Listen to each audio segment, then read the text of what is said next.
substantial conservation easement that's along the properties. Your Honor, the next page is an email from Alexis Stewart, who was our city engineer, and she sent it to myself and our Development Services Director regarding 2210 Sterling Creek for conservation easements violations. And as she says, could you both please review and respond? If you look further into that email, to the last page of the email, the initial complaint came from a Kathy Moore with the MSBU program manager for Seminole County. And the paragraph at the top of that third page of the email says, on behalf of property owners, blah, blah, blah, we are requesting that the city initiate firm action respective to the development violations that are detected. So this is where the complaint came from. This is how it ended up with code enforcement.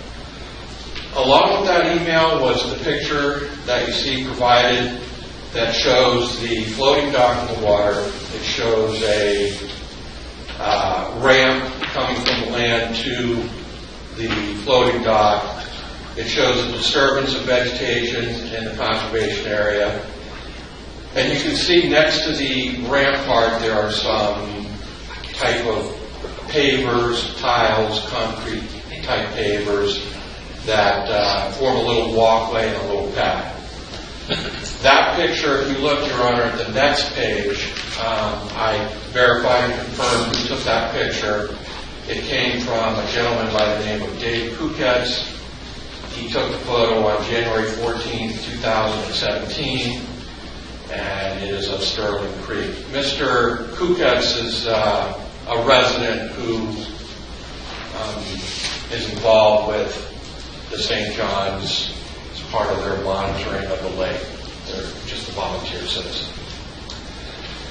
When we initially got the case, one of the first things we did was address the building department to find out if any permits had been pulled.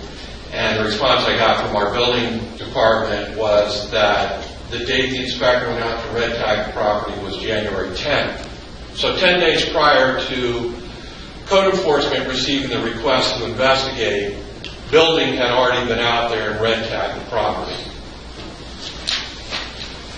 They did not make us aware of that. We found out otherwise. Based on everything, on January 20th, I sent a notice of violation to the property owners of record.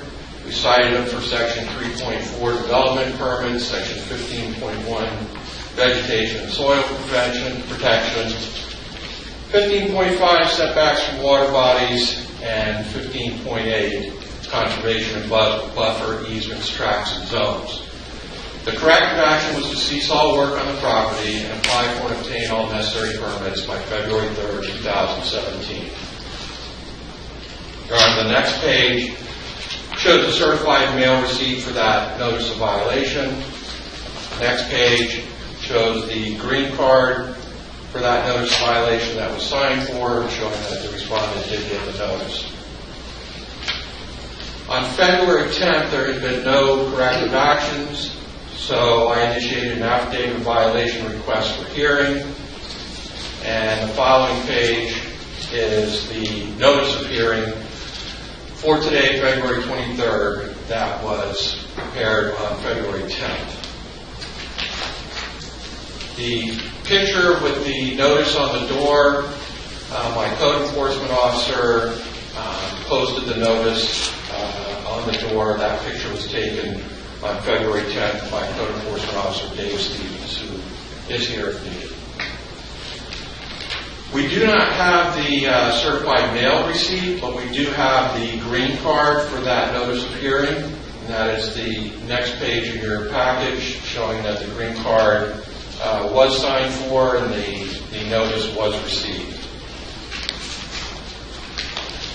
On February 17, 2017, there was a meeting at City Hall. The attendees were Mr. Campbell, the property owner, myself, Sean O'Rourke, the Code Enforcement Manager, the Director of Development Services, Teresa Correa, the Development Review Manager, Genevieve Freud, Planner 2, Dagmarie Segura, and for representing the Building Department, Rob Redding, a plan reviewer. There was a discussion of the alleged violations, the various corrective measures that would need, and an explanation of the enforcement process on that day. On that day, we also obtained a consent to inspect form from Mr. Kemmel that would run from February 17th through March 5th of 2017 to allow any city inspector to go onto the property for the purpose of assessing the lands and determining exactly what and what had not been done.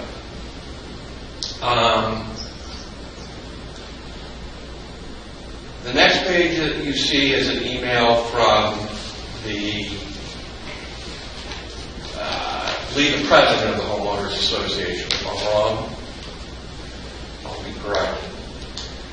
But we had reached out to find out if there was any dock application package had been submitted through the ARC or the HOA, which had been claimed, and while it doesn't change any of the permitting requirements from the city of Oviedo, we did reach out to verify that.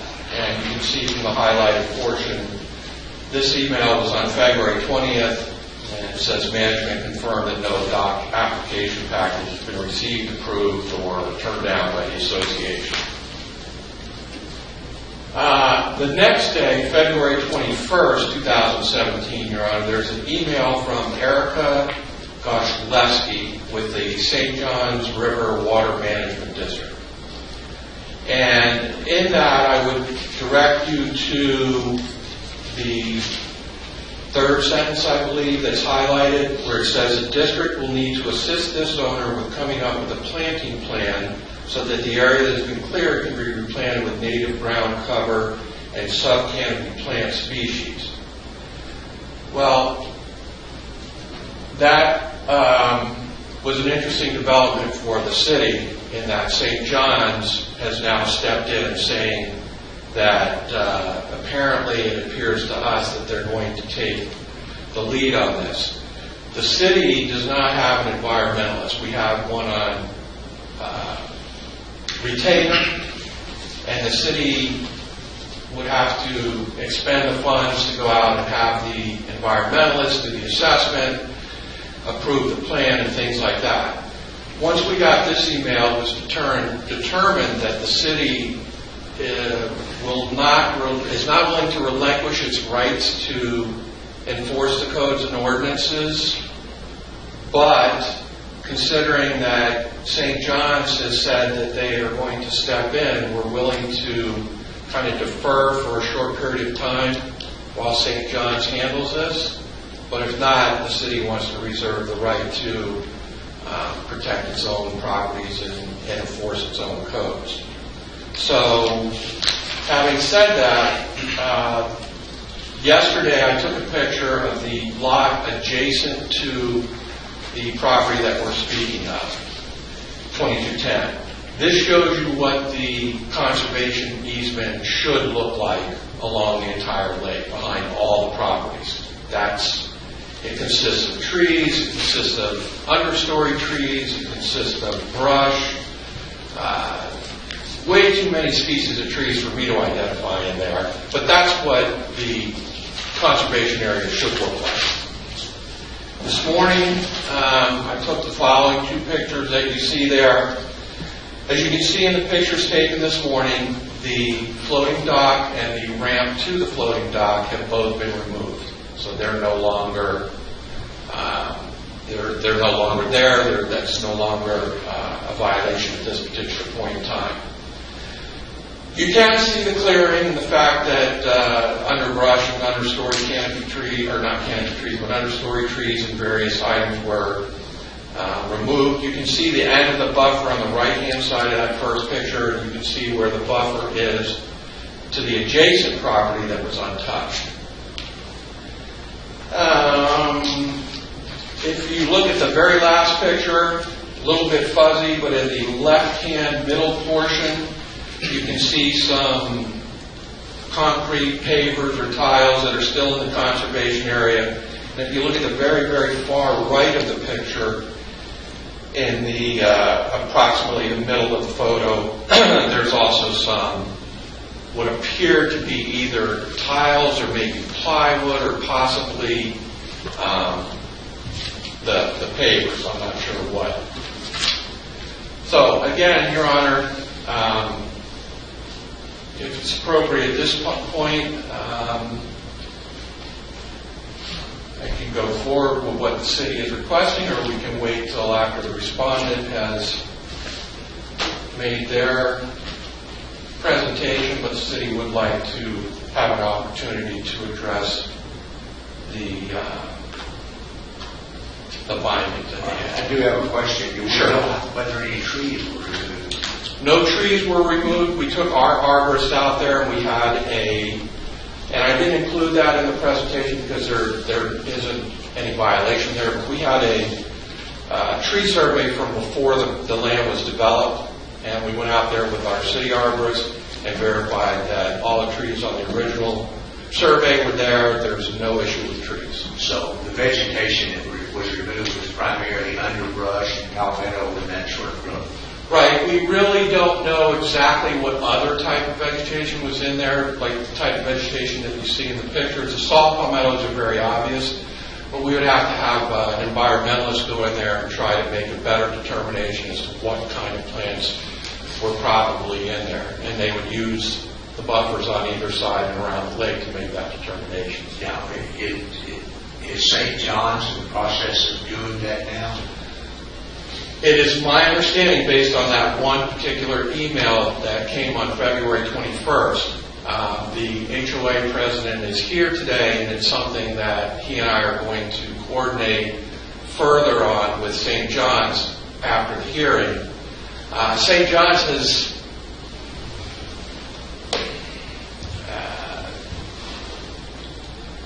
they haven't moved quickly on some other violations, and it's not the city's, the city is going to address violations when they're made known to us and try to resolve them as quickly as possible. I don't know that St. John's is on that same schedule as we are. I reached out to the St. John's inspector, left a couple messages, haven't gotten a call back. I did get an email from her supervisor that told me to work directly with her. So I sort of feel like they are, but I'm not convinced that they're going to do it in a very timely manner based on a past track record. Does the city have a requirement for a permit for any dock Yes. construction? Absolutely. Was a permit ever pulled for dock construction? No. Are there other docks on the lake? There are permanent docks on the lake. Okay. The lake is split. The one side is Seminole County, the other side is City of Oviedo. I believe we have somewhere in the neighborhood of 20 to 30 lots on the Oviedo side. St. John's has a list of properties that they have been notified of violations and we're addressing that the city has not been notified of. And again, after the meeting, I'm going to get with Mr. Palmer, the HOA president. We're going to try to figure out a plan to resolve all matters on the lake that are on the City of Oviedo side. All right. We'll have another opportunity. Mr. Kamel, your turn. Please speak into the microphone and loudly, please. Good morning, Your Honor. My name is Bassett Kamel. I'm owner of my wife, 2210 Sterling Creek Parkway in Oviedo. Sir, I'm having difficulty. I'm the owner of 2210 Sterling Creek Parkway in Oviedo. Yes, sir. Following the violation receipt, I won't go through as much detail as Officer O'Rourke did, but I'll just insert my version of the sequence of events of where we are today. Following the receipt of the violation from the code enforcement of the City of Oviedo, I went through and obtained drawings, specifications, and details of the floating dock. And because the water is owned by the HOA, I have to apply through the Live Oak Reserve HOA, which I did on January 31st. I filled an application with the detailed drawings and specs of the floating dock. That was following the meeting that we had on the 17th that was alluded to with the planning department, code enforcement, building department, and the development. I shared a copy of that with the lead for that meeting, Mr. Webb, from the planning department, and that was acknowledged that a permit application was indeed applied through the HOA. I cannot apply directly to the city. It has to go through the HOA. The HOA has to meet, approve, and then in turn, they apply for the permit. That was taking too long, obviously. Now I'm invited to be here, so the dock was removed altogether. So just want to make that clear. When was the dock removed? Roughly 3 days ago, following our meeting. That was my commitment when I went to this meeting on the 17th. My commitment was to remove the dock and the tiles that you no longer see. There's a few that I was planning to remove yesterday, but it rained, so they should be out of there. And then today tomorrow. There was never any grading done, any concrete, asphalt, or anything poured on in that area, that conservation area that Officer O'Rourke described. So there should be no reason. The only vegetation that was removed are those palmettos. No other vegetation was removed, and they are all coming back. So my request is, end of the day tomorrow, there will be no piles. All the vegetation should be allowed to come back, whether it's done through the city, St. John's. That's up to The roots of the palmetto were not removed? No, they're all there. The trees were removed, as confirmed by Officer O'Rourke. The dock is no longer there. A few papers that should be out of there probably end of the day today or tomorrow. Okay, one thing I'm trying to understand. Are you saying that you applied to the HOA for approval of the dock from the HOA? Did they ever give you that in writing? That was acknowledged in the meeting that I went to a few days ago. However, they meet once every month. My application may not necessarily be the priority, so it would take them time to actually review and acknowledge the receipt of that application. When did you construct the dock? The dock was reconstructed, and it's a floating dock. I want to make sure that's clear. There are other homes in that neighborhood with floating docks, and I would challenge if they all have permits. So I was operating under the assumption that a floating dock doesn't fall under the same codes and regulations as a permanent dock. So that was put in, I believe, the middle of January, somewhere there. This year? This year. Was that before or after you applied to the HOA for HOA approval? It was before. So you put the dock in before you applied for HOA approval? That's correct. And you seem to indicate to me that the HOA is the one, as you understand it, that applies to the dock permit? To the city, because the water is owned by the HOA. That's not the case in all properties. In the case of my property, the HOA has to approve it, and in turn they apply through the city of Oviedo building department. I can't go directly to the building department and apply for the dock. Is that, Mr. O'Rourke, is that correct? No, sir. Not entirely. I'd be happy to explain. Okay, when it comes your turn, I'll discuss it with you. All right, what else? That was my understanding of the sequence. I cannot go and apply directly through the city of Oviedo because the water's owned. I was just trying to follow what I understood as the proper way of doing things. Did you hire someone to remove the palmetto and the vegetation? Yes. And they didn't The tell palmettos only. There was no other vegetation. Okay, just the palmettos. Correct. But they didn't tell you that you needed a permit? No. And the dock, who actually put that in place for you? It's a floating dock that I put with the gentleman that built it. And, He didn't tell you needed a permit? he didn't need to, and where he's located, usually since it's a floating dock, he didn't need to where he's located. I now came to know the process and the codes associated with that. And at this point in time, that's all removed. So there should no need to get any more permits. Once it's approved, I will go through the process and the sequence of what's required to do that. Are you now working with St. John's to come up with an education plan? Not yet. This is new information, but I would be more than happy to do that. If Officer O'Rourke has a contact for me, I'd be more than happy to do that. But the only vegetation removed are those from, as they're all coming back. So it's never removed from the roots. They're all coming back. Anything else you have? No, thank you, Your Honor. All right.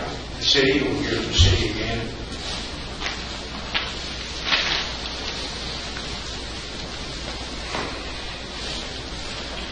Try to address all the points regarding the permitting for a dock. On Horseshoe Lake, it is a rather unique situation where the water up to the high water mark is owned by the HOA. That does not preclude or remove the requirement for the property owner to apply for the portion of the dock permit that will be on their property. The portion of the dock that would be in the water, yes, the HOA would have to sign off on as the owner of the property. The property owner still has to go through the building department and apply for a permit. Secondly, a lot of references to the fact that it was a floating dock. A dock is a dock is a dock according to the city of Oviedo and requires a permit. There's no distinction between a floating dock, a permanent dock. There's just no distinction. Dock is a dock is a dock.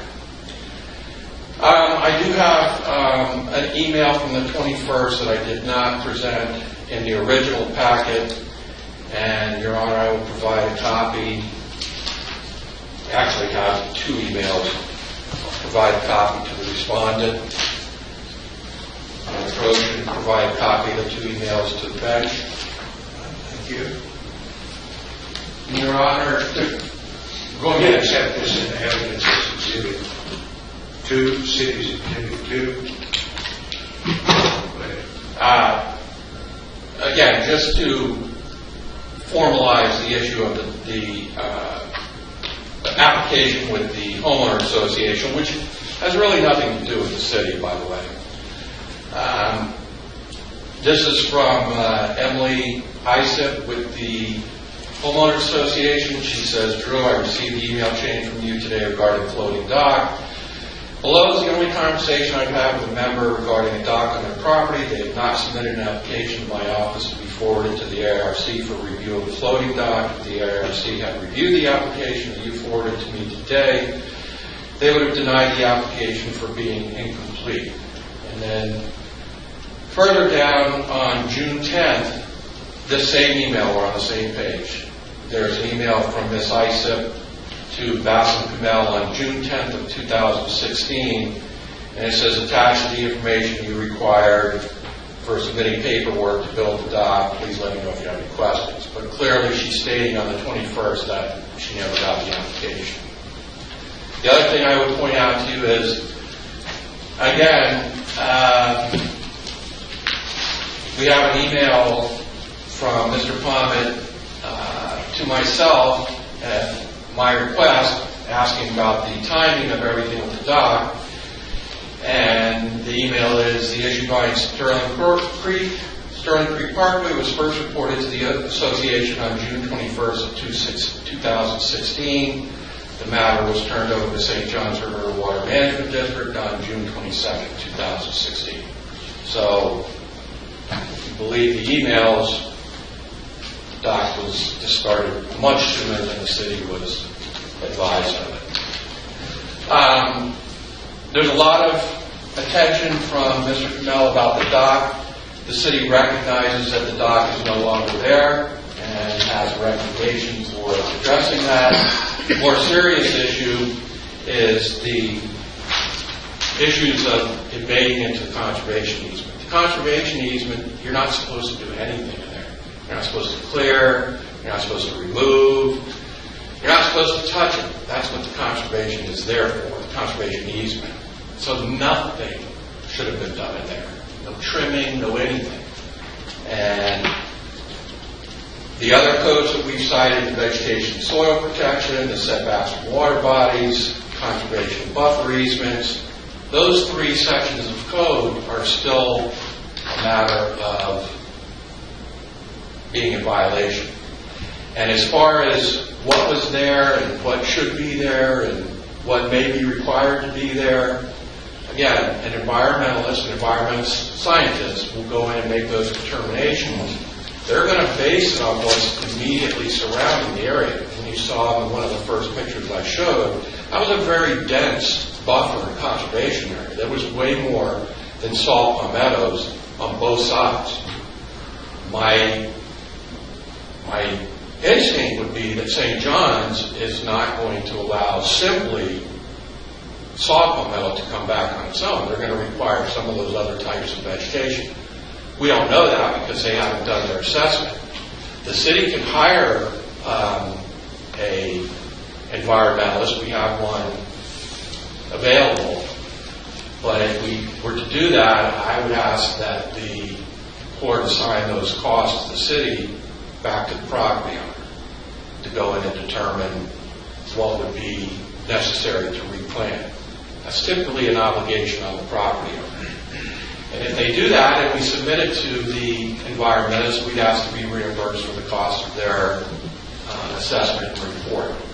The other thing the city would ask is that Mr. Kamel be given a timeline within which to contact St. John's Water Management District to initiate their restoration plans. The city will go along with it as long as it's in a timely manner, but at some point the city reserves a right to go forward and pursue its own restoration plan for the area independent of St. John's. We're not going to wait a year, Your Honor. Thank you. And I do have some specific recommendations if you'd like. Yes, please. All right, regarding violation of Section 3.4 development permits, the city would ask that the respondent be found that he was in violation by having constructed a floating dock and ramp without first obtaining a building permit, that the violation is now corrected, and that any future violations result in a repeat violation pursuant to Statute 162. Regarding Section 15.1 vegetation and soil protection, the city would ask that the respondent be found in violation by having destroyed natural vegetation, created potential drainage problems, without first providing for protective measures for vegetation and soils, and that installation of a silt fence may be required if requested by either St. John's Water Management District or the City of Oklahoma. And regarding Section 15.5 setbacks from water bodies, the city believes the respondent is in violation by having failed to obtain and comply with all the requirements of pertinent state and federal permits, St. John's, DEP, Corps of Engineers, etc., for vegetation removal, clearing, underbrushing, or other site work, and that the respondent is to obtain any and all permits required by May 24, 2017. And then regarding the last section, 15.8 conservation of buffer easements, city believes the respondent is in violation by having engaged in vegetation removal, clearing, underbrushing, or other site work without, at minimum, a clearing, grading, and tree removal permit or environmental permit is applicable, and that the respondent is to obtain any and all permits required by May 24, 2017. And additionally, the city wishes to initially defer the restoration plan to St. John's Water Management District per their email dated February 21st, 2017, and providing to the court the documents and presentation, and give them up to May 24th to do that. And if a restoration plan is not in place at that time, then the city reserves a right to require a restoration plan acceptable to the city land use administrator with a new corrective date to be established by the court. And it is the responsibility of the property owner to initiate and complete the restoration plans in St. John's by the date stated. And we would further request, Your Honor, that this matter come before the court for an update at the regularly scheduled special magistrate hearing of May 25th, 2017, provided of course that meeting is held. And Your Honor, all of the verbiage for the findings came directly from the various code sections. Thank you. Mr. Kamel. Just want to confirm the application for the permit was sent on January 31st. A copy of that, I don't have those copies of emails like Officer O'Rourke has, but I could do that anytime you want. A copy of that application was sent to the permit department, head of the planning department that planned this week, and that was acknowledged. I don't have a copy of that application and the acknowledgement of the email at this point in time. There was never any removal of vegetation from the roots at any point in time. So whatever natural vegetation that would grow under the natural conditions, it would come back. There was never any distortion to the grading as far as concrete, asphalt, or any of that. There are some piles that will be removed by tomorrow. So I ask that we give this case its magnitude, since I'm no longer in violation as far as what it is today, as Officer O'Rourke just acknowledged, that this case be dismissed. Maybe give me till tomorrow to remove the piles. Everybody is welcome, whether it be the St. John's River, the environmentalist specialists from the city of Oviedo. I'm open and willing to work with any of those entities that, like I have in the last few weeks. And since I received the violation, I'm willing and open to work with any of those entities and resolve whatever matter that seems to be open. But as far as I'm concerned, since there's no violation at this point in time, this case be dismissed. Thank you. Anyone else speak to this case? Well, Mr. Kamel, it's to your credit that you removed the dock promptly. And that's one of the things I can consider in making my findings and rulings. But the fact still remains, you did invade the conservation area. You did fail to get development permits under Section 3.4 of the Land Development Code. I have to find that you did violate Section 15.1, vegetation and soil protection. I have to find that you did violate Section 15.5, and that is violating the setbacks for the water bodies, and also 15.8. You're in violation of 15.8, the conservation above 50 feet. And it's not quite correct to say you're no longer in violation. The problem is you moved a lot of vegetation that it's going to be very difficult even to determine what was removed. One of the biggest decisions that I'm considering right now is if a violation creates irreparable and irreparable damages, I can fine you up to $5,000. And were I convinced that that were the case, I probably would. I'm not going to do that today, partially because you have been very cooperative. But I am going to do several things. First, I'm going to issue a stop order. You're to do no further work or removal of any kind in that conservation area. It has got to be left untouched. I am going to fine you $500 under the city's general penalty provision, that's Section 1.13 of the city ordinances. And I am going to require you to find the section of the statute I'm looking for.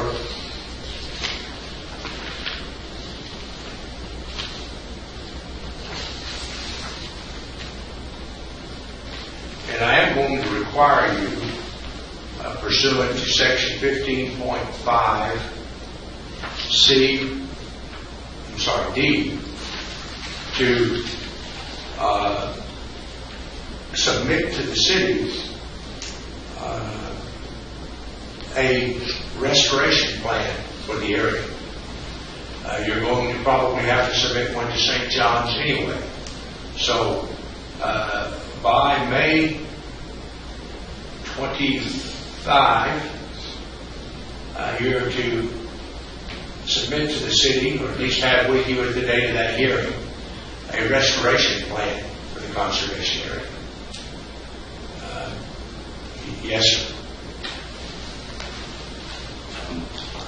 I would be more than happy to do that, Your Honor. I just need an environmentalist to tell me what it is that I need to. Well, you're going to have to hire an environmentalist then. I need somebody from the city of Oviedo, which is already assigned. There was already under the ordinances, you submit the plan, and then the city reviews it to see if it is accepted. But it's your plan. You're going to have to produce. Let me read to you the provisions, sir. Violations of this section may result in the issuance of a Class 2 citation. That would normally be a $100 fine. Issuance of a stop work notice or being referred to the City Council after a restoration plan has been prepared to the applicant to restore the site and adjacent properties and or waterways and perk to their previous condition or a better condition. So you're going to have to do that for St. John's in any event, and maybe working with St. John's they can help you. But at the May 25th hearing, I expect you to have with you a restoration plan for that area. However you put it together is simply a problem we would have to deal with, Mr. Mayor. Let me just point one thing. In the meeting that we had February 17th, there was already an environmentalist specialist assigned. Her name is I'm sorry, you're going to have to speak up. In the meeting that we had February 17th with Code Enforcement, Building Department, and Development, there was an environmentalist that was already assigned. Her name was actually, I can't remember her last name. She was assigned to this case to give her recommendation on what needs to be restored. So I'm waiting on that recommendation. I'll be more than happy to restore whatever. She will review whatever plan she or whoever else the city designates will review the plan. But you should not look to the city to prepare the plan for you. That was the agreement on February 17th. Officer Orr can comment on that. Sir, that's my ruling. Understood. See if there's anything else I need to cover.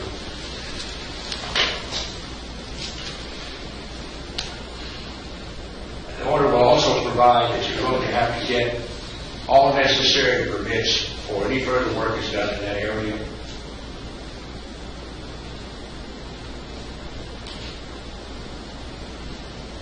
And also on May 25th, I'd like to see you tell us the status of what your dealings with St. John's are at that point in time. Give us a status report on what you and St. John's have been able to decide. Yes, sir. I would like to get the contact in St. John's River that I could work with. Because I don't know. Well, I'm sure Mr. O'Rourke can give you a copy of that email at some point. Your Honor, I already did. Contact that person. I provided him with a copy of the email that I provided to the court. So the person's name is in there, sir. And then I need some material. Thank you. Okay. So this will come back before us on May 20 at the May 25 hearing. At that point in time, we'll see. I will be producing a written order, and that will be emailed to you so that you flesh out any details. But you could have done damage in that conservation area that could not be repaired, which would have been a very expensive proposition for you.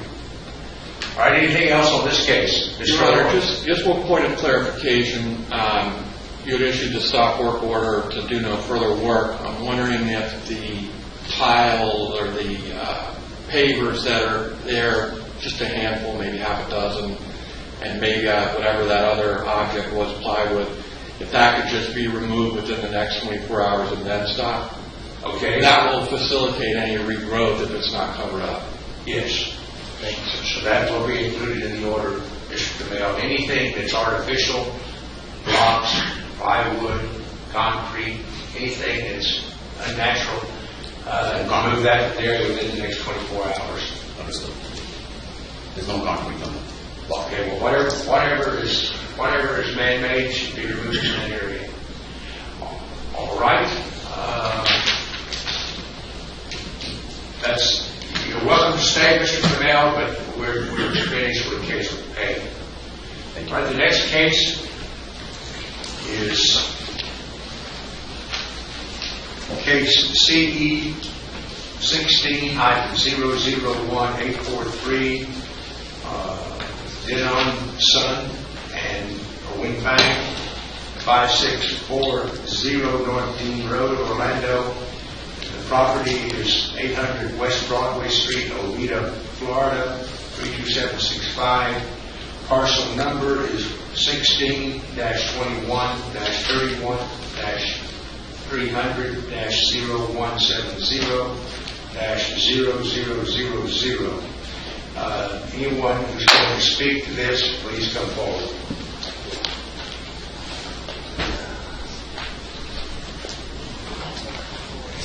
You raise your right hand, gentlemen. You solemnly affirm the testimony you're about to give shall be the truth, the whole truth, nothing but the truth. I do. All right, please state your name, starting with you, sir. Son, owner of the property. And your name?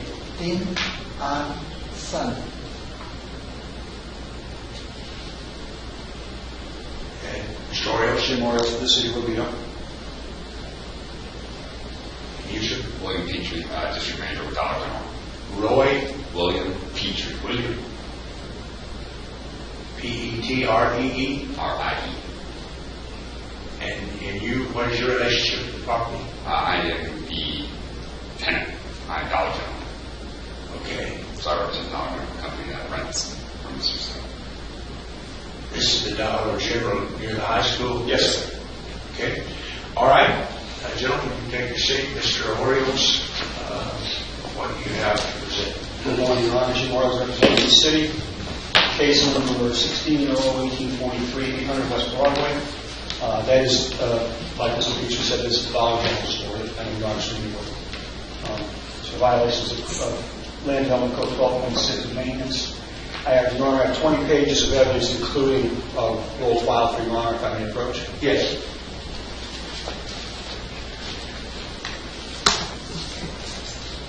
All right, Mr. Son, Mr. Petrie, have you seen these items? Yes. Have you seen these? Yes. Okay.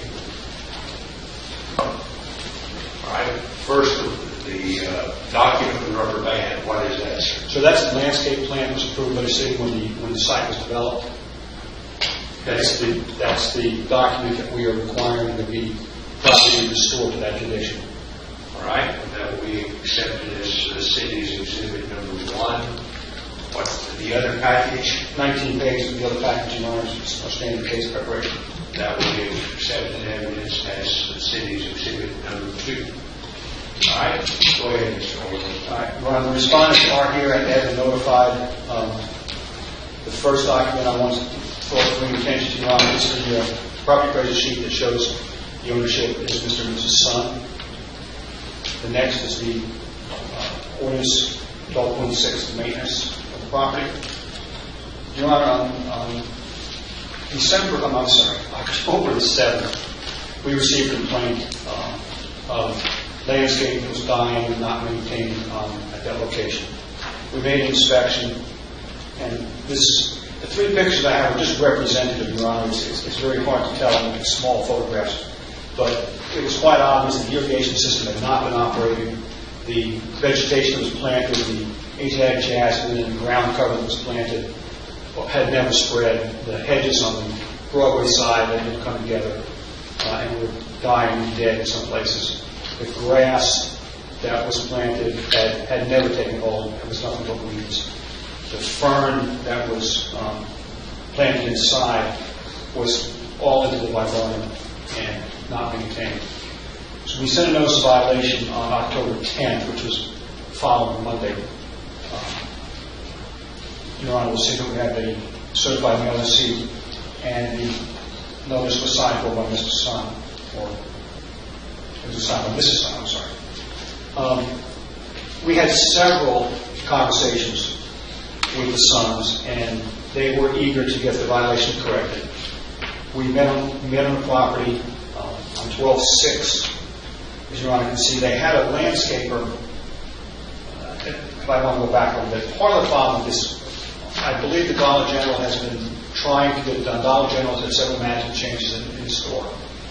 Mr. and Mrs. Sun have been very diligent in trying to get Dollar General to correct this situation. I can't say that they've ignored us, but they've quite honestly hired the wrong people. The first landscaper went in and destroyed all of the fern that was called for on the plan. He's cut it all, we whacked it all down. As Your Honor is probably aware, the fern will come back. This has not as yet. And who did that? The first landscaper that they hired. And didn't really do anything else, and did not repair the irrigation system, as I know they requested it too. On 12/6, you'll see the pictures that we took that show there's really no improvement on the property. In fact, on the one side of the property, maybe even worse. On 12/18, and myself and 12/21, myself and the city arborist, at the request of the property owners, went to the property to detail what still had to be done. And the list, Your Honor can see, is remove ferns from the hedgerow, replace missing sweet viburnum, replace missing Asiatic jasmine, replace cahea along Chippendale Terrace and rear property that's turned into weeds, replace dying, I can't say the word, along State Road 26, clean filters and drip line irrigation, repair main line irrigation break. That was on December the 18th.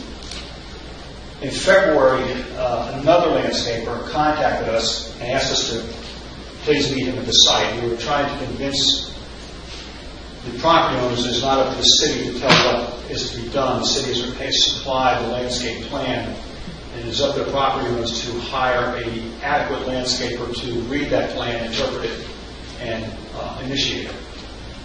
But we, however, went back out to the site, met with the landscaper, who said to me, and I quote, "What do you want me to do?" And I just kind of laughed, and I asked him if he had seen the landscape plan, and he said no. And he said he had 3 pallets of sod that he was going to lay, and he was trying at that time to fix a break in the irrigation line, which was the cause of the irrigation system not working. So what that told me is that since October, nothing had been done in the irrigation system. It hadn't worked at all. Your Honor, you can see the pictures from 12/6. And we sent a note. We just decided that at that point, even though everyone was seemingly trying to cooperate, nothing was getting done. So we did send a affidavit of violation and a notice of hearing that was signed for again by the property owner. That's in the package here, as I recall. Yes, sir. Yes, sir. Yeah, you can see the pictures, although it was raining this morning, it wasn't so good on some of the pictures. 12/23. There really is no improvement been done. In fact, the sod that was laid down, you can see in some of the pictures, it's just like a 3 or 4 foot band of sod, and very poor quality of that was laid down. But the rest of the property between the bushes and the street is nothing but weeds. The green area, if you can see on this picture here, the green area inside the bush that used to be the Boston fern is now nothing but weeds. The weeds have taken over where they weed whack the ferns. My assumption is the ferns will come back because being a homeowner in Florida for over 40 years, and suckers are hard to get rid of. But I don't think they'll come back good with those weeds there. Those weeds have got to be removed. I think it's incumbent that the company hire someone other than, not to put bad language or anything, but somebody other than a pickup truck and a lawnmower. It's going to take a landscape professional to bring this property back up to where that plan calls for.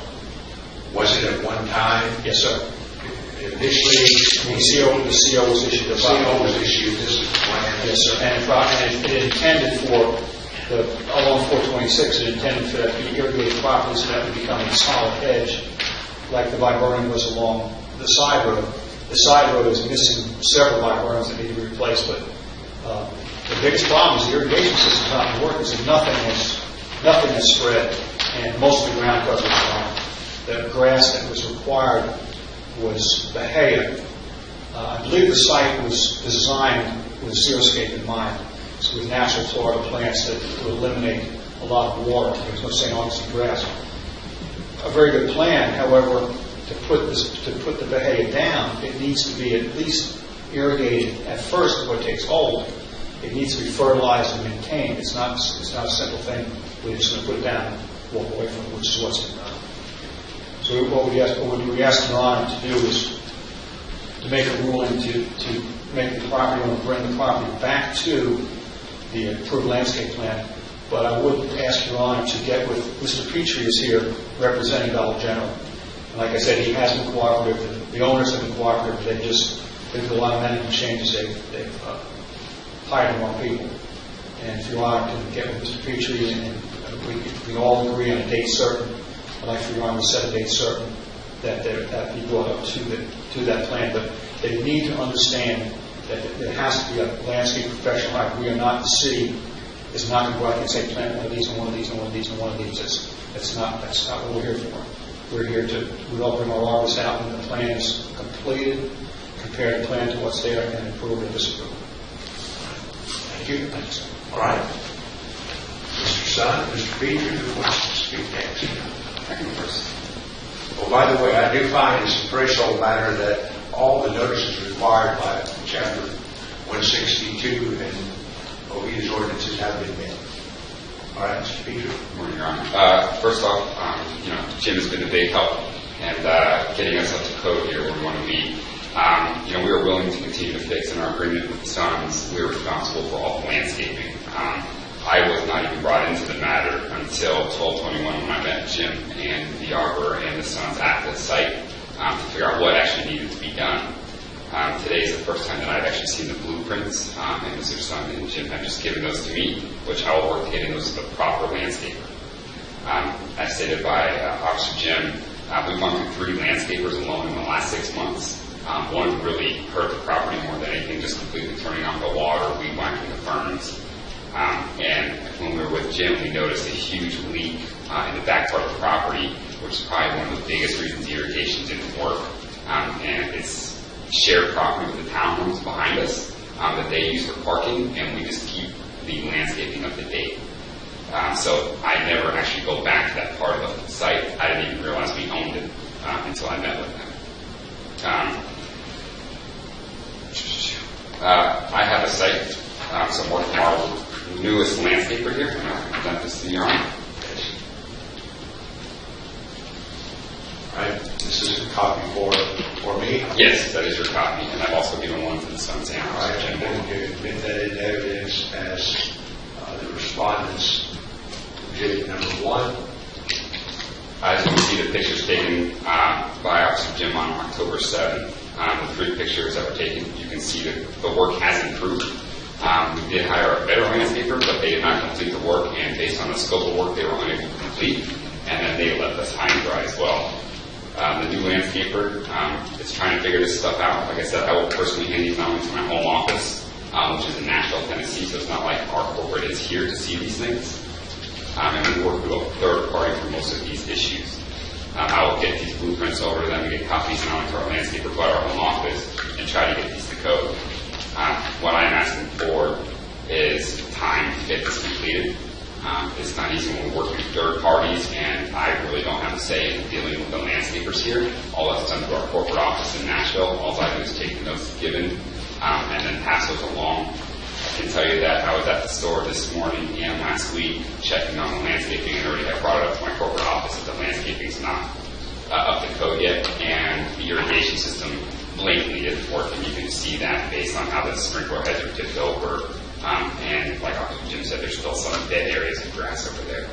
So what I'm asking for is any time that you can give us would be greatly appreciated. How much time do you think it's going to take, Mr. Petrie? I'm not a landscaper by any means. I can promise you that. I do not know. I'm asking for what Officer Jim and you can maybe come up with that, hey, here's a deadline. We want to see continued improvement.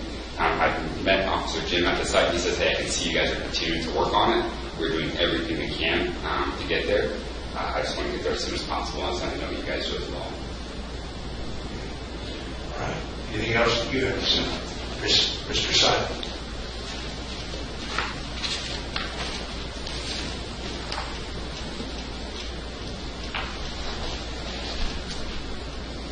I got cited for the landscaping violation, and I have been working with our general corporate and with the code inspector, and I do everything I can to expedite, to facilitate the compliance. I just got caught in between. I just wish Your Honor would give us the leniency to complete the work, and we have every intention to comply with the requirement.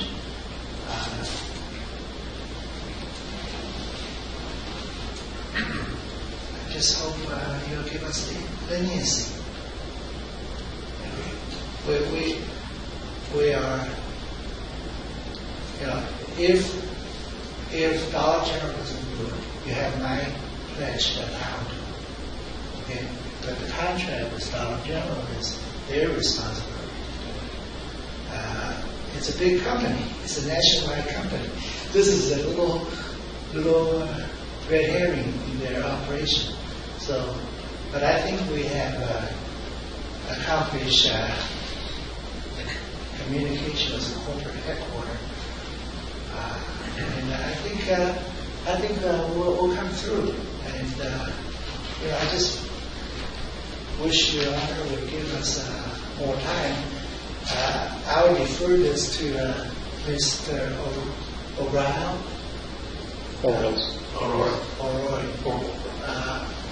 Whatever he feels comfortable, I wish he would consider. Okay, thank you, sir. Thank you. Anyone else have something to say to this? Well, several things. First, I do find that there has been a violation of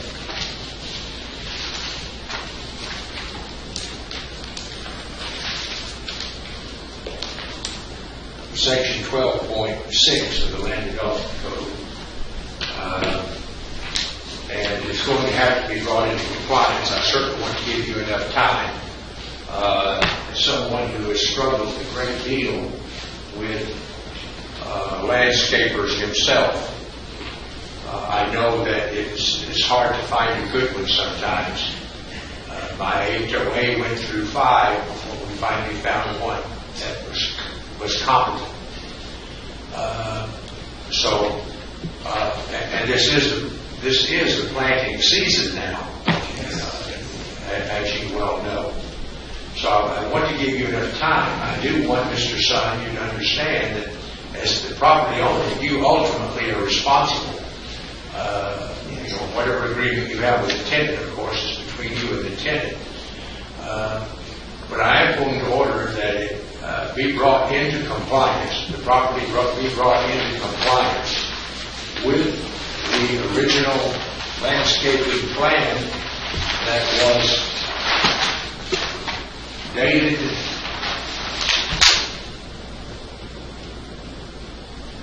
it was dated October 29th, 2012 by French Design. Do you think 90 days will give you enough time? Oh, yes, I think. Well, within 90 days, let's pick a date here, a specific date.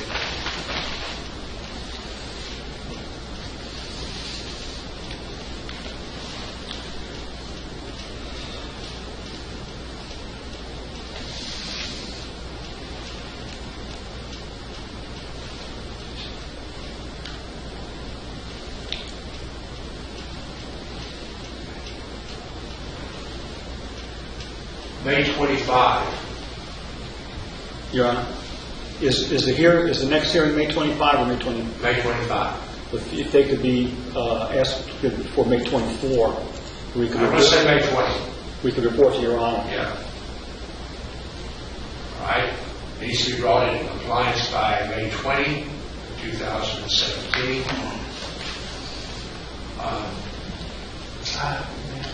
Yes, sir. Yes, sir. Mr. Sun, you're ready. First of all, I want to thank Your Honor to grant us 90 days extension. But I would like to put in record that if Dollar General does not complete the work in the next 45 days, I would like to have the privilege to have my own contractor finish. Well, that's between you and Dollar General. You're free to do that now. That's between you and the city. Okay. You are the landowner, so the city looks to you to make the corrections. Would that be acceptable to you? Well, Mr. Sun, it's really, at this point in time, it's what's acceptable to me. I'm asking Dollar General, would that sorry. be acceptable? I can't make decisions based on the company. Huh? I can only speak for the company. I can't say yes or no to that. All I can tell you, Mr. Sun, is if the work is not done by May 20th, and you come back in here and you're telling me I don't want to be fined. discuss it. You know. But right now, whether you do it or Dollar General does it, from the city's perspective, it doesn't matter. It just has to be done. If you have a lease with Dollar General, I would assume you can exert some pressure on Dollar General to do it if they don't. But beyond that, there's nothing I can do for you, sir. I can't intervene between you and Dollar General. That's something that you have to take care of between yourself, between the two of you. So, but we'll revisit it on May 25th if we need to. Thank you. Okay. Is that right?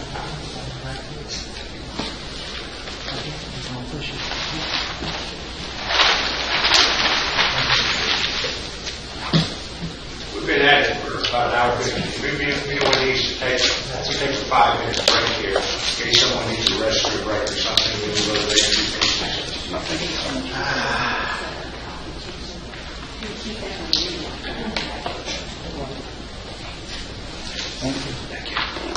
Thank you.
All right, I'm going to start back up. Mr. Oil, one thing I did not mention was the subject of a fine on this last one. Yes, sir. It's my intention to defer the imposition of the fine until the May 25th hearing. Understood, sir. Because these folks seem very cooperative. Yes, sir. And if any fine needs to be imposed, we can do it in the form of a master hearing at that time. Yes, sir. Correct. Thank you. All right, next item is open case A, case CE 16-001644, Starfish Real Estate LLC. Property is 2001 Winter Springs Boulevard, Oviedo, Florida 32765. Parcel ID 16-21-3-1-5-01-0000. Anyone who's going to speak to this, please step forward.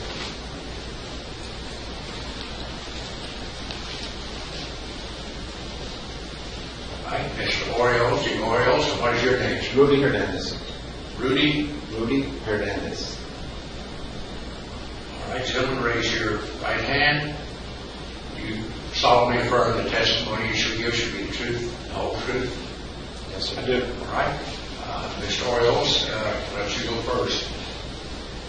Good morning, Your Honor. Jim Orioles, representing the city. This is a master hearing, Your Honor. It is not a retrying of the case. It is simply a status report to advise Your Honor about the order that was imposed.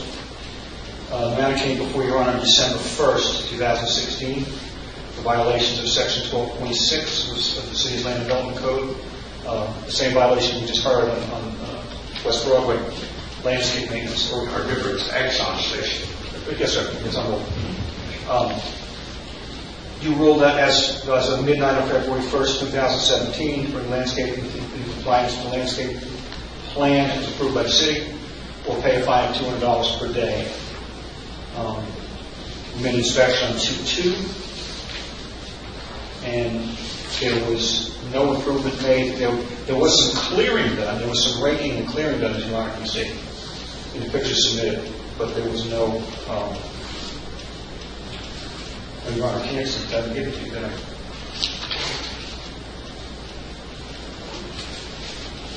have 9 pages of evidence for Your Honor. All right. I'm sorry. Mr. Hernandez, you say this? I just got it, sir. All right. I'm going to accept that as evidence as city's exhibit number 1. As you can see, Your Honor, on 2-2, which is the day after order compliance, there was no compliance to the property. And the last pictures you'll see were taken this morning, 223 properties in the same condition. It looks like the property was cleared of some weeds and stuff, but nothing was done to improve the property according to the landscape plan that was supplied to the property owner. I noticed some, getting the name of the trees that you prune and seasonally, Crepe myrtles. crepe myrtles. Yes, sir. Other than, There was some weed removal done. That's all going to be noticed. It looks like a desert. okay, so, for the cities, and they've been given notice of the hearing today, Yes, sir. Mr. Hernandez is here. is that in the package here? No, sir. Mr. Hernandez? Yes, sir. You did get notice of the hearing today? Yes, Your Honor. Okay, and I'm going to find that the threshold proper notices have been received and respondent is present. Mr. Hernandez, I think you were at the last meeting. Were you? That is correct, All right, sir. You actually run the store there. Yeah, but I'm the area manager for the company that runs the operation of the. What company actually operates? It's Southwest Florida Petroleum. It's On the Move. It's the brand of the gas station. Well, it's still mobile, but convenience store part is On the Move. So they lease the property to Starfish Real Estate? That is correct, sir. Yes. And So- are you with Starfish Real Estate or are you with Southwest Petroleum? No, I'm with Southwest Petroleum because we are responsible. Is anyone at Starfish Real Estate aware of the problem?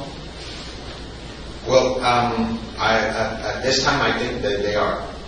They haven't got involved in the situation. I don't know if they have been getting these citations. That part I cannot confirm to myself. Let me ask you a question, Mr. Oil. My first concern today is whether Starfish Real Estate has gotten notice of the hearing. Yes, sir. Your findings concluded that Starfish Realty did at the last hearing, the December 1st hearing. But of the hearing today? Yes, sir. Have you been given notice? Yes, sir. The Starfish Realty has been noticed on everything. Okay, so have you had any contact from Starfish Real No, sir. Estate? Mr. Hernandez is the Mr. Hernandez is the only contact? Yes, sir. All right, I want to find and start on the testimony of Mr. Orioles. I'm going to find the Starfish Realty has been given notice of the mass hearing today. All right, Mr. Hernandez, go ahead. Yeah, no, in the last meeting that we had that you gave us the 60 days for so we did start the process. We hired a landscaper to do the cleanup of the location. And in the second phase, they did repair the irrigation system. We have a third phase now that is to plant all the new sod and plants. And back on January 31st, I visited the office of Officer Oriole requesting an extension for us to be able to finish the work. Then he went to the store on the day and let us notice that he was not capable to grant us an extension that we had to solicit today's hearing. So we did that on the 31st, and we were scheduled then for today. So we never got for today's hearing like a notice that we had to. It was something that we requested to Officer Oriole, and he sent us an email that it was set up for today at 10 o'clock in the morning. Has a landscaper been hired? That is correct. That's what I'm.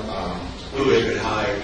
It's called George Landscaping. He's out of Orlando, and he was the one that did the cleanup and the repair of the irrigation system.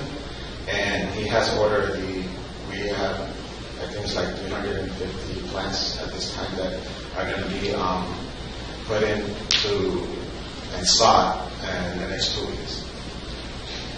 When was the landscaper hired? It was hired in January. We went through that process of trying to find a good landscaper in December. Nobody wanted to commit to try to help us.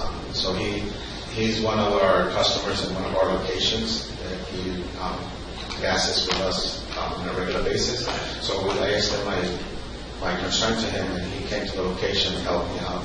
And he came and the crew came and cleaned up the location, cut the trees, trimmed he told me that, he was trying to keep, at that time, everything that's going to be coming back now in the spring, that it's going to be able to You realize that now is the prime time. Exactly. No, and he explained that to me. So, that's why we put this in a process of 3 phases, because my major concern, I think in the beginning, was that the irrigation system was the problem, because it was not working, and definitely that was the case. We had to replace the controller, and 2 of the zones had a bad connection or something, and they had to release batteries. I don't know much about landscaping, but that's what the gentleman that went, he hired a professional to do he didn't do the irrigation system. It was done by some other company.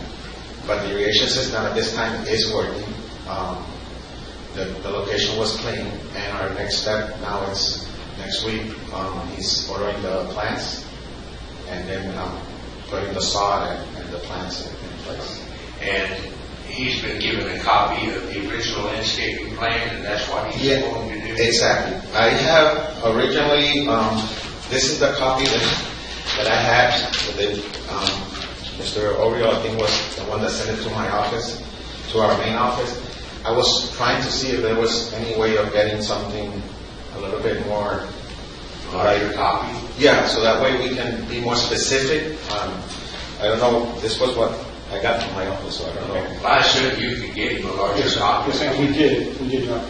What I wanted to bring to Your Honor's attention is, Mr. Hernandez, when he said his 350 plants ordered, that was a very complicated landscaping plan. There was 601 type of plant on there. There was well over 1,000 plants on the plan. So I want Mr. Hernandez to understand that making it look pretty is not the requirement. The requirement is to make it look exactly as the plan calls for. And that was over 1,000 plants. It was probably the most detailed plan I've ever seen. And we supplied Starfish Realty a full-size copy of it to Starfish also. And we can get with Mr. Hernandez. That's not a problem. And again, a lot of, I understand that that's why when I went with the landscape, we went with this one, and he tried to keep whatever was able to bring back. But still, I was not totally convinced that with what we were looking at here was correct. So I wanted to today request if I can get. You got requested one prior to today? No, well, I didn't know if it was. Yeah, we had one, a full-size one available at the last hearing of this matter. It was presented in evidence. We didn't recall it. It But it was never given to me. In landscape, Apex, I call them Apex because that's the company that we lease it for. They were not here that day either, so that's why I don't know if it was given personally to them or how that.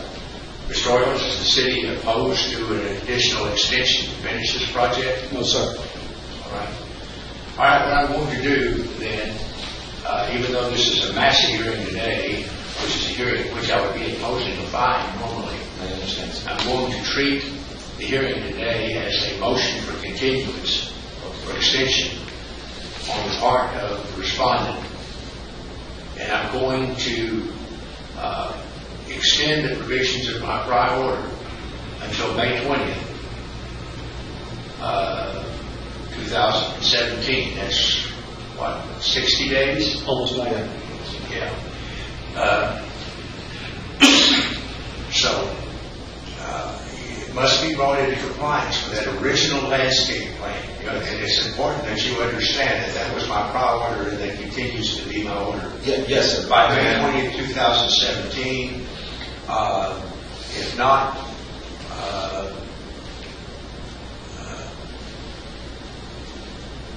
don't remember what the prior. The fine was $200 a day. February 2nd. If not, fines will begin to accrue at $200 a day, which ultimately may be imposed at a massive hearing to oppose us. So that's my findings in my order. Okay. Thank you, Mr. Hernandez. Can I also, you can get me a. Yes, sir. Okay. And my other question was, after the work is done, so what, we wait for the hearing and notify Mr. Orioles and they'll inspect it. Okay. And if need be, we may take this up again on May 25th. Hopefully, if it's all done, that will be necessary. It will be. No problem. Thank you, Your Honor. Thank you, Mr. Hernandez. Give me your card. Your card? Okay, give me your card. I'll be something else to you. The big document. Can you just put it?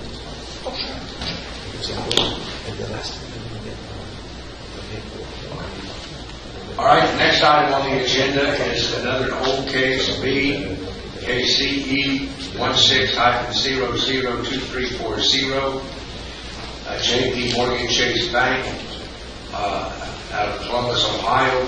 Property is 462 Timberwood Trail, Oviedo, Florida 32765. Parcel number is 09-21-531-500-00-0240. Who is going to be presenting the case today for the city? I will, Your Honor. Okay, Mr. Orioles. And who on behalf of JP Morgan Chase Bank? Joshua Knight, K-N-I-G-H-T. Joshua Knight, K-N-I-G-H-T. All right. What is your role with JP Morgan? My firm represents JP Morgan Chase in many foreclosure-related matters. We were retained, I would say, the 11th hour yesterday. So you're an attorney? Yes, sir. Okay. All right, gentlemen, raise your right hand. Solemnly swear that the testimony you shall provide today shall be the truth, nothing but the truth. I do. All right. Mr. Orioles, we'll let you go first. Yes, sir. This is a massive hearing, Your Honor. This is a case of... By the way, before you start, yes, sir. Mr. Knight, give us your address because we want to send a copy of the order to you as well as the owner. What's your address? I put my firm address on it. It's 5404 West Cypress Street, Suite 300, Tampa, Florida 33609. 5404 West Cypress Street, Suite 300. And Tampa, and the zip? It's 33609. Okay, thank you. All right, go ahead, Mr. Orioles. Yes, sir. Concerning case 16-02340, this is a massive hearing, Your Honor. I have 4 pages of evidence, Your Honor. I've also supplied to the respondent. And you seen this, Mr. Knight? I just received it, so this is my first time. You need some time to review it? I've reviewed the notice and the findings of fact from the previous hearing, and I see what the issue is. So. Do you have any objection? I do not. All right, then it's going to be received as the city's exhibit number 1 in evidence.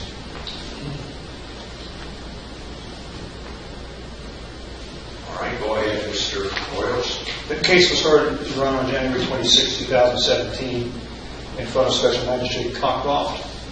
She ruled that the property was in non-compliance and gave the property owner 10 days with which to bring the property into compliance. You see pictures 10 days later on February the 6th, where the pool was still had not been brought into compliance, Your Honor. There's an affidavit of non-compliance signed by myself in inspection. And as of this morning, 2/23, you'll find another picture that the pool is not in compliance. Right, and I'm assuming that JP Morgan was given notice of the massive hearing? Yes, sir. Yes, and I do know that they have a representative here, so I'm going to find it's the threshold that the notice requirements have been met. And refresh, the fence apparently is also in poor repair? The fence is in poor repair in some places. I believe the neighbor has actually fence in compliance along one side. It's been, since the last time I was there, it's been patched in several places. I couldn't see the other side. So I don't know if the other neighbor on the other side has fixed or not, but the one side was brought to compliance by the neighbor. Okay, and that was repaired by a neighbor? Yes, sir. Is the fence a state of disrepair such as would allow a child? Yes, well, No, on the other side of the fence, from what I saw the last time I could see it, it was just leaning and missing the top of a couple of slats. I don't really believe that a child could get in there easily. The side that was repaired, yes, a child could have it, a neighbor repaired it. And the pool is the classic case of the foreclosed stagnant pool? Yes, sir. Yes, sir. Second. All right.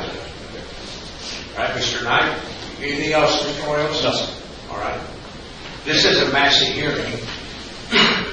Prior special magistrate obviously found a violation and set a time for compliance. It's apparent in the photographs. It doesn't look like this compliance, at least. I'll stand to be convinced on that. So typically the massive hearing, what we hear are motion or is testimony and mitigation. Yes, sir. But feel free to cover anything you want to. Well, I appreciate that, Your Honor. And please know that we're especially sensitive to the possible hazard that fence poses to the public, to children.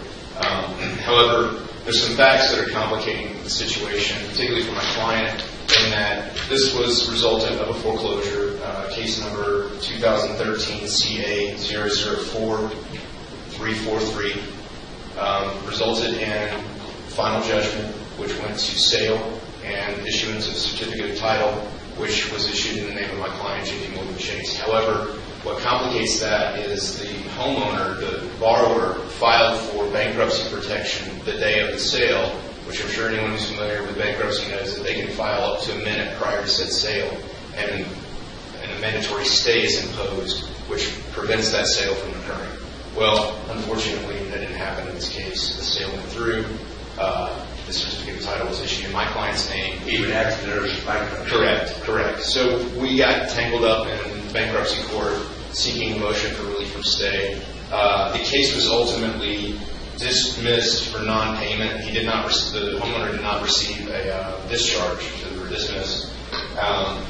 And we picked up where we left off, reopened the foreclosure, and that's where we're at now, is basically seeking to vacate the sale, rescind the certificate of title, and have it reissued in the homeowner's name, George Weinbell, I believe is his name.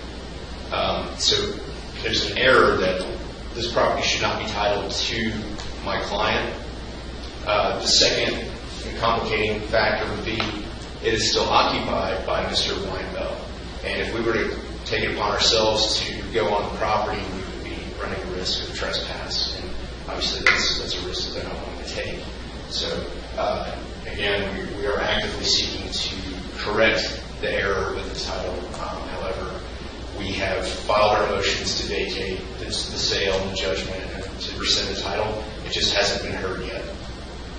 So the status right now is J.P. Morgan is the owner, but you foresee a defect in that title? Very much so. And we are seeking to reverse that. And again, they don't want to assume the risk of entering the property because it is still being occupied by Mr. Weinbell. It's just not standard operating procedure for the bank.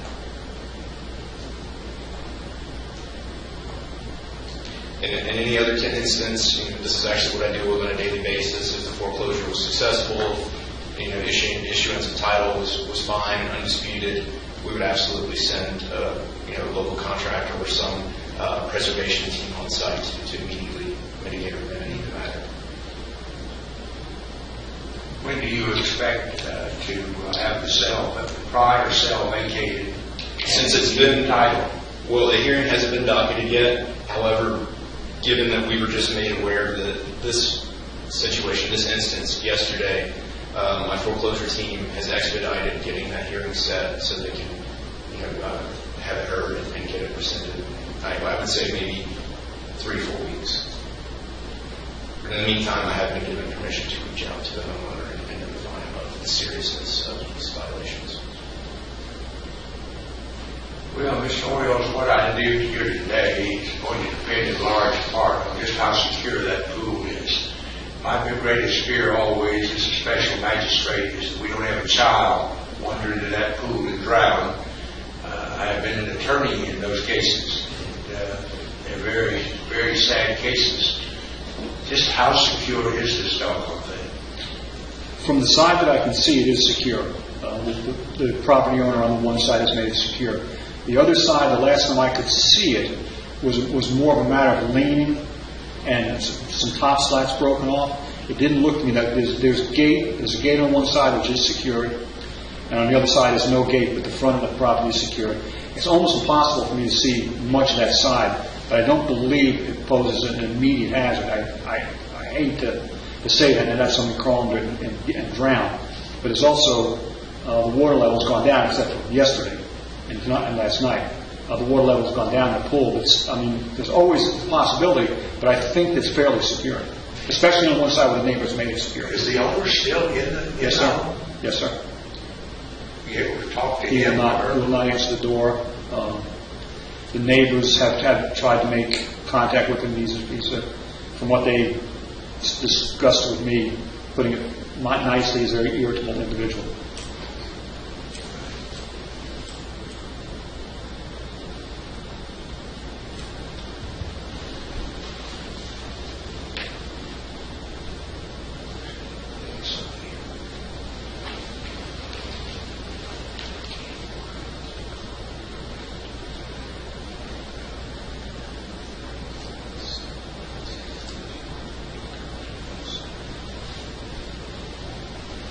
I'm going to find that the owner at this time is still the bank until that's vacated.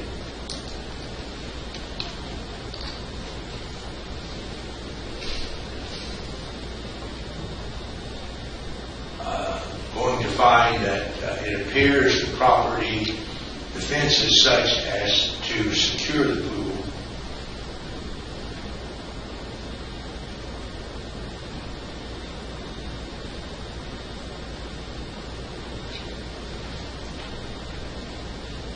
Going to extend the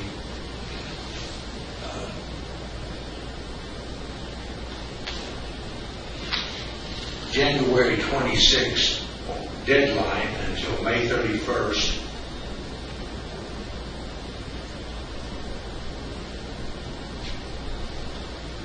With a couple of provisos. Number one, if the bank is still the record owner on that day,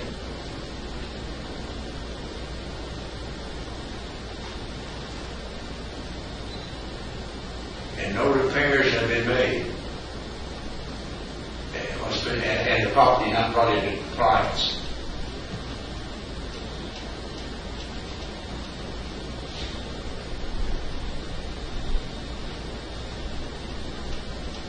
fines will begin to accrue at the rate of $200 a day.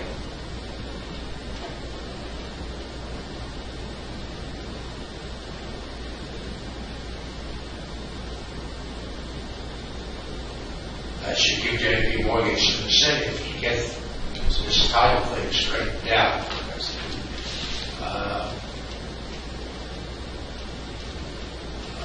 And should, in the interim, the city inspector find that this property is not secure, then I'm sure that you'll give J.P. Morgan notice, and then if that's not promptly corrected, then at the next available special magistrate hearing, I'm going to impose whatever maximum penalty I can. That's interesting. Again, under the ordinances and statutes. Yes, sir. All right? Yes, sir. Thank you. Thank you.